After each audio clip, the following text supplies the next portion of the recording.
Helicopter দুর্ঘটনার অন্তত 18 ঘণ্টা পর সোমবার সকালে জানা গেল আর বেঁচে নেই ইরানের প্রেসিডেন্ট ইব্রাহিম রাইসি।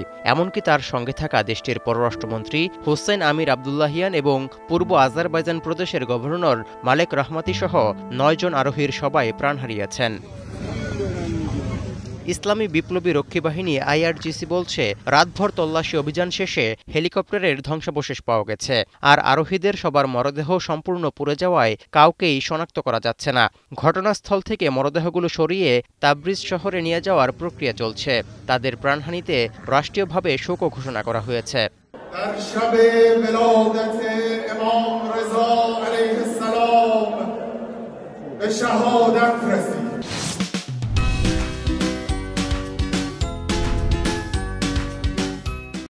এর আগে তুর্কের পাঠানো ড্রোনের মাধ্যমে রাইসিকে বহনকারী হেলিকপ্টারের ধ্বংসাবশেষস্থল চিহ্নিত করা হয়। তারপর সেখানে উদ্ধারকারীরা পৌঁছান বলে জানায় ইরানের রেড ক্রিসেন্ট।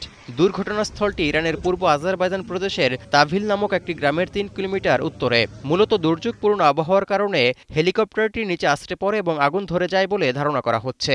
আর এলাকাটি দুর্গম ও বৈরী আবহাওয়ার কারণে উদ্ধার তৎপরতায় দেরি হয় বলেও জানা গেছে। আজারবাইজানের সীমান্তবর্তী এলাকায় একটি জলাধার প্রকল্প উদ্বোধনের পর তাবরিজে ফেরার পথে ইরানের প্রেসিডেন্টকে বহন করা হেলিকপ্টারটি দুর্ঘটনার কবলে পড়ে। রাষ্ট্রীয় সংবাদ মাধ্যম জানিয়েছে, প্রেসিডেন্ট রাইসি বেল 212 মডেলের হেলিকপ্টারে ছিলেন, যা যুক্তরাষ্ট্রের তৈরি।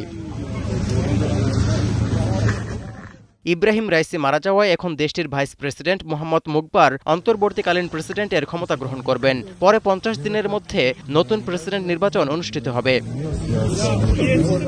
তৌহিদুর রহমান, এখন বিশ্ব।